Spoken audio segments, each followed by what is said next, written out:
How did Call of Duty go from a gritty game for men to a greedy game for children and losers? Well, let me tell you. I've been playing Call of Duty ever since the PS2 days, back when I had to hide from my parents that I was a World War II veteran.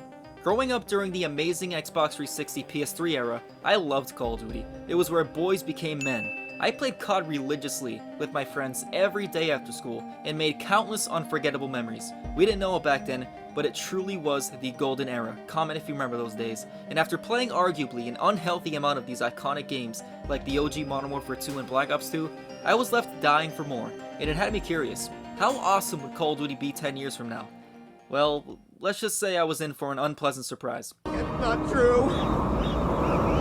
That's impossible! In recent years, Call of Duty has become unrecognizable from its former glory. What used to be a game for men is now a game for children, and COD suckers who are incapable of hiding their wallets. What was once a franchise loved for being badass and gritty is now spin-on for being cringeworthy and greedy. But how did this happen? What caused Call of Duty to shit the bed like we did playing Black Ops 1 Zombies on Kino der Toten?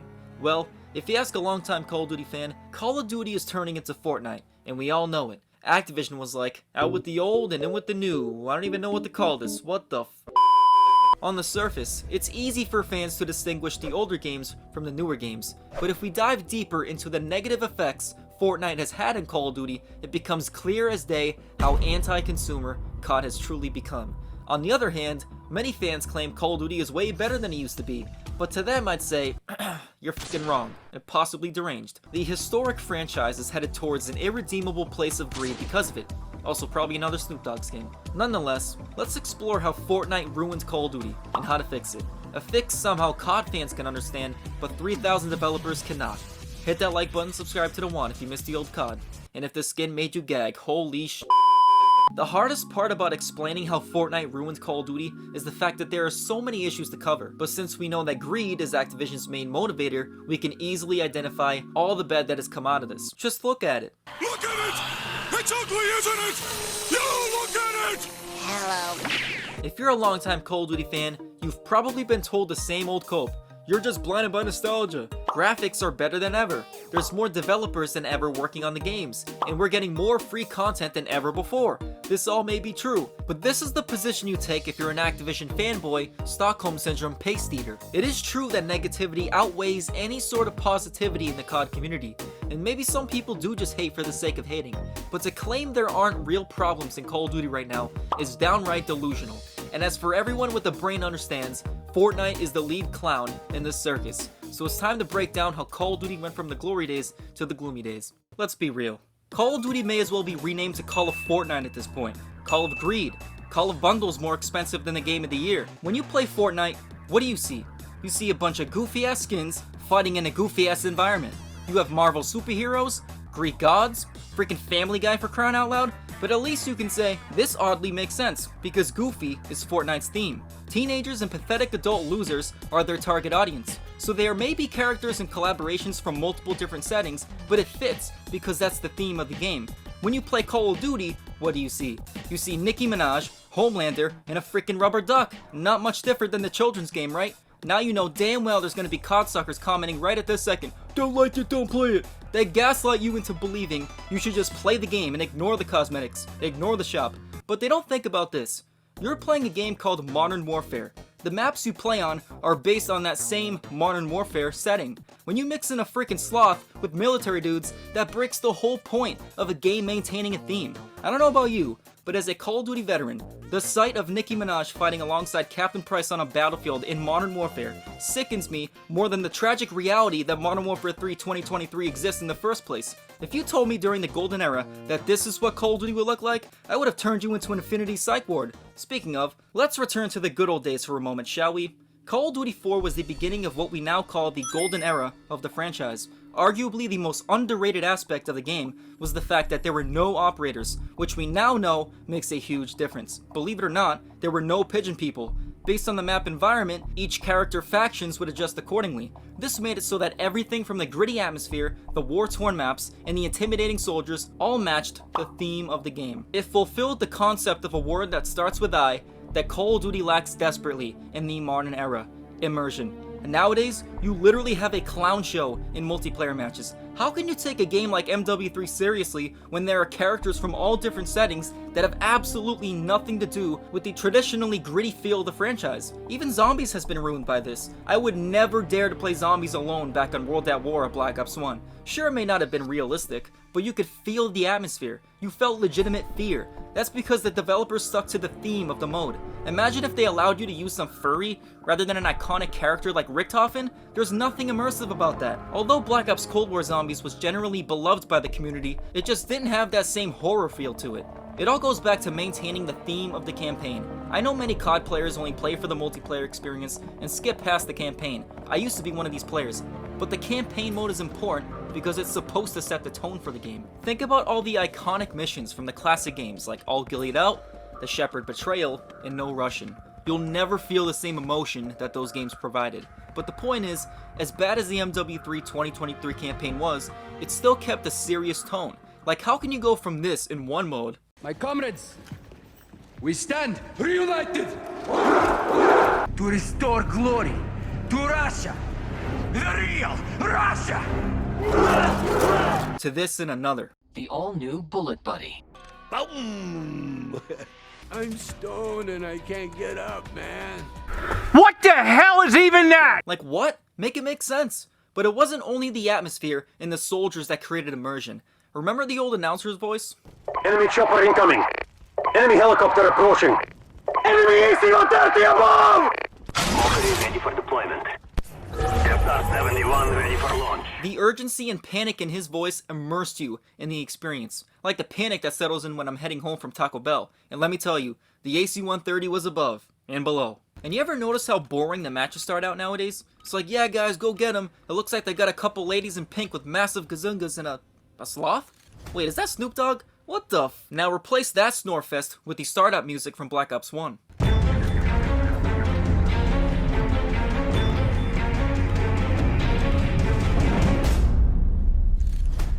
Massive difference, right? It brings intensity to the experience and actually does justice to the modern warfare theme. So yeah, you can thank the influence of Fortnite for the immersion-breaking changes to the core Call of Duty experience. But these skins don't only kill the immersion. If you play Call of Duty, or even Fortnite for that matter, you're probably familiar with the infamous term, pay to win, the official AAA business model. What if I told you that if you bought a skin from one of these cringe bundles in Call of Duty, that the game would give you an advantage over other players? What if I told you, the player who bought a skin, that you are paying Call of Duty to market their cosmetics for them? I'm just gonna say it, the game is rigged. If you read these Activision patents, it explains how the game intentionally matches players who have purchased these skins with players who have not. In other words, you will likely get easier lobbies if you bought a skin. And the game will give you an unfair advantage because that's Activision's way of saying, you wanna be like this dork? Buy this glove for the lowly price of $80 and maybe you can be a sweaty loser too. And as a result, the COD suckers are reeled in and they're stuck in the endless void of buying microtransactions. Or in the case of Call of Duty, macro transactions. You want to see true microtransactions? Play Helldivers 2 and fight for democracy. You could even look at Black Ops 2. Treyarch sold camo packs for $2 each. It enabled you to show off a cool looking camo like Weaponized 115, and it wouldn't take away from the immersion. In fact, it actually paid homage to Zombies mode, which made the game modes interconnected. Finer details like these are what made Call of Duty full of life back then. However, Call of Duty today is full of shit. COD uses a matchmaking system called Engagement Optimized Matchmaking, or EOMM, not to be confused with skill-based matchmaking. EOMM is designed to keep you on the game for as long as possible. But why, you may be asking? Listen, whenever you're asking why Activision makes any bonehead decision, just understand that it all goes back to greed. It's as simple as this. The longer time you spend playing the game, the more likely you are to cuck out and purchase bundles. It'll even go as far to tamper with your connection, hit detection, damage, and more. Every time I go on a kill streak in MW3, I lag, I die, and then I Spawn die! Spawn die! Spawn die! Spawn die! Spawn die! Spawn die! Spawn die! Spawn die! But it gets worse. In Fortnite, there's a huge controversy over AI bots in online matches. Much of the community argues the bots make it way too easy. Either you play against an easy bot lobby, or you play against esports champion wannabes. It makes you suspicious when a massive game like Fortnite, with millions of players on multiple platforms, acts like they need to implement bots to optimize their matchmaking system. You probably know where I'm going with this, don't you? I'm sorry to inform all you COD suckers, but AI bots are confirmed to be in Call of Duty multiplayer and Warzone, so next time you see a dude dry humping a wall, now you know. Again, the reason COD uses bots is to keep the match as close as possible, to increase player engagement. So if you lose a few games, don't worry, MW3 will spawn you a CDL Prodigy and get you the win, and it'll probably look like this. And if you have a room temperature IQ, it'll make you think, wow, maybe if I buy that $80 glove and $100 camo, then I'll finally get good. No, I am sadly not joking about those prices. Again, macro transactions, not micro, unless you're talking about the consumer's brains. It all ties back to Call of Duty following the Fortnite trend of monetizing microtransactions and making collaborations that have absolutely nothing to do with the theme. It destroys the chance of an innocent casual player from ever having a true experience of the game. As a result, COD has become the epitome of the failing AAA industry. Speaking of failures, let's not forget about the fan favorite Battle Pass, the live service monetization model that encourages COD sucker behavior and discourages player progression. But before we get into the Battle Pass, feel free to hit that like button and subscribe if you're new. I swear I will not charge you $80 for my next video. Now with that being said, let me ask you this. Do you remember the traditional prestige system? Before the Warzone era, Call of Duty used to have a real prestige system. You had the option to enter a new prestige level until you eventually max out. I remember prestiging gave me something to seriously grind for in COD, which kept me engaged and motivated to play the game, rather than devious algorithms like SBMM or EOMM. Imagine that. It reminds me of an instance like this back on Black Ops 2, when Treyarch told us to take it easy on the Christmas noobs, even though they knew damn well we were gonna wreak havoc. How refreshing would it be to have that type of understanding and communication from the developers? It sounds like something Arrowhead Game Studios would tell the Helldivers 2 community. But oh wait, there's no PvP in that game and they don't want it. I wonder why. Anyway, when you go from that classic prestige system to the Fortnite model we have today, it feels pretty depressing. Wanna know the craziest part in all this? The Battle Pass has snuck its way into all your favorite games, not just Call of Duty. But in Call of Duty, each season you level up through tiers to unlock weapons, skins, and other items. The concept isn't inherently bad. That is until you lock your best items behind a paywall, and prestiging, if you could even call it that, is now a vanity metric. Nowadays, you automatically prestige, and you don't even lose your levels or anything you unlocked. Where is the reward in that? These 3,000 developers need to implement the classic prestige system that actually respects our playing time.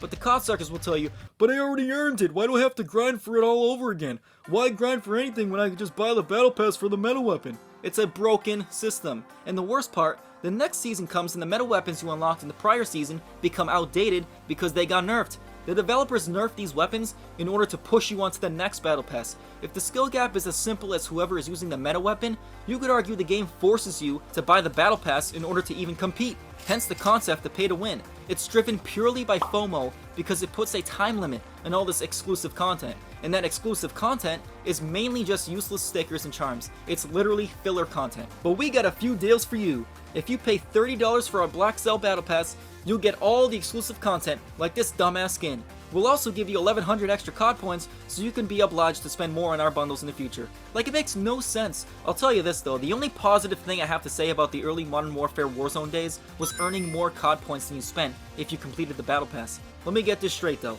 You want us to pay full price for a game that has no business being sold for more than a masterpiece like Helldivers 2, and then you want us to spend $30 more each season? If there's 6 seasons, Activision is basically asking for $250 for you to play this game. Is that not insane to you? And of course the keyboard warriors are going at it right now. Well, actually, you can buy the battle pass for 1,100 COD points, but you just won't get the skins you wish you had. But let's be real, Activision knows damn well what they're doing. If a player has to pay $20 for a lesser tier, the logic behind it is, why not spend $10 more for more content? That's exactly how they reel you in. Remember how COD points used to work? In Black Ops 1, COD points were not in-game currency you could purchase like V-Bucks in Fortnite or Call of Duty in the modern Warzone era. COD points were used as a progression metric. What do I mean by that? Well, COD points were acquired by playing the game and completing challenges. You had to play to earn them, not pay, and they were used to unlock new weapons, perks, equipment, even camos or face paint. This fundamental system encouraged you to get good, is all the brainless mouth breathers like to say nowadays. And again, Progression was actually possible because there was no skill-based matchmaking or engagement-optimized matchmaking. Lobbies back then were casual in the sense that you could match up with any skill level. It was connection-based matchmaking, back when ping was king. It's as simple as the player who's better wins the match or performs the best, not the player who the rigged algorithm casino favors. And of course all the idiots are gonna be saying, yeah, well, you shouldn't be playing against them because you're way better than them and they don't stand a chance against you. Okay, then get better. That's life. I remember when people used to stay at a certain prestige just because they liked the look of the icon. But everyone in Black Ops 2 wanted to see that prestige master icon by their name. Comment if you remember those days. When you really think about it, even Call of Duty's progression has become as empty as Fortnite's. What do you even get in Fortnite for grinding? A cringe emote? Or a finishing move in COD? Geeks, bruv. But let me ask you a genuine question. What do you think was the first domino to fall for Call of Duty? If you ask me, it was Call of Duty's integration of Battle Royale. Since Warzone came along, we've now gotten to the point in Call of Duty where the publishers push out leaks to the community that the next game is going to have a 2-year life cycle, only to see how they react and use that as a selling point. Then sell it for full price like every other year anyway. It's a scam, and it's shameful. Modern Warfare 3 2023 released with barely over a year of development time. And Sledgehammer Games, the lead developer team of MW3, was originally told by Activision that they were working on DLC to Modern Warfare 2 2022, not a premium release. But in scummy fashion, Activision saw the opportunity to scam their fans, as I mentioned. So they basically said one day to the devs at Sledgehammer, hey, you remember how we told you the content you're developing was only going to be DLC? Yeah, well, we changed our minds. It's going to be a $70 premium full release now. You have about a year. Good luck. If we were pissed that Activision lied to us, imagine how the devs feel. It just goes to show the sickening reality that Call of Duty can continue to ship out bestsellers year after year, regardless of the quality. As long as they get people in Warzone buying those Cheech and Chong bundles, it has become very clear that Warzone has become the main priority for Call of Duty, and it came at a big cost. The quality of its yearly releases. Multiplayer, zombies, and campaign took a nosedive faster than a helldiver. Just look at Modern Warfare 2 2022. A grand total of 8 maps on launch. For 3,000 developers having 3 years of development time, it's just inexcusable. Yeah, but Modern Warfare 3 had 16 maps on launch. Yeah, because they recycled literally every map from the OG MW2, and they were the only maps on launch. And that's why MW3 has had more post-launch multiplayer maps as well, because they didn't have to add any on launch. And zombies? Vanguard Zombies was universally hated, and MW3 Zombies turned out to be a scam with lackluster content. And these are the last 2 Zombies modes we've had, which is pretty sad. Even in Black Ops Cold War, it took Treyarch months for them to add a new map. Zombies players only had D-Machine to play on, so you could see how that got old quick.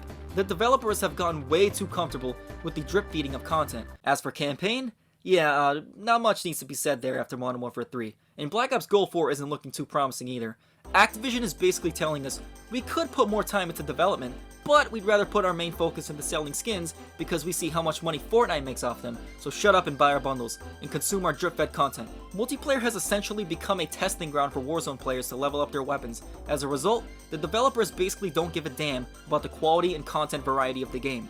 Why do you think we continue to get unfinished and broken games? Warzone Mobile is a perfect example of this. Although I don't pay much attention to the mobile gaming scene, I've never seen more of a disastrous situation than the release of Warzone Mobile. The developers were basically counting on the community to not care about the game melting your phone or the countless amount of bugs, while they probably planned on making more bundles. So yeah, Battle Royale, horrible for Call of Duty. Thanks Fortnite. But what does this all mean for the future of Call of Duty? And should all of us fans be concerned? Well, the first question is a pretty loaded one. As for the second, if you're not genuinely concerned at this point, I am 100% convinced you have bought damn near every Battle Pass and bundle they put out. In all honesty, this is no concern to you because you'll gladly waste your money on pointless cosmetics, and that's fine. But to everyone out there who wants to see Call of Duty thrive again, here's what I'll tell you. When I say Fortnite ruins Call of Duty, I cannot overstate it enough. From the anti-consumer business model of battle passes and microtransactions, to the declining quality of yearly releases, to the prioritization of Battle Royale mode, you should be worried. If Call of Duty continues to successfully push the boundaries of microtransactions like COD Mobile, it will continue to make them money, regardless of the lackluster effort from developers put into their annual titles. Greedy is now the norm. Nicki Minaj is the representation of what the Call of Duty franchise has become. They might as well slap her face on the next COD, because let's be honest, we see a whole lot more of her than Captain Price when we play MW3. It's honestly misleading. It truly has become another version of Fortnite. Now with that being said, is there still hope? Is it possible that Call of Duty games could be made with passion by developers who actually care about the player experience? Well, I'll tell you this. I definitely wouldn't call myself hopeful when it comes to the future of Call of Duty. Do I think it's possible that they serve up a halfway decent game like Black Ops Cold War? Maybe, but I'm gonna be honest with you guys. I'm pretty much waiting on some small indie developer team out there who is working on a game like the classic Call of Duties. A game that pays homage to real war stories. A military-based game that is made with passion that prioritizes the player over the profit rather than the modern anti-consumer business model that Activision uses. But until that happens, us Call of Duty fans could be on a long road that leads nowhere but misery and Snoop Dogg skins. But there's one more thing. If you want to truly understand how an indie studio could beat Call of Duty, watch this video on how the Helldivers 2 developers did just that. Hit that like button, subscribe if you're new, share this video, and thanks for watching everyone. I am a sentinel. Tis been one. The one.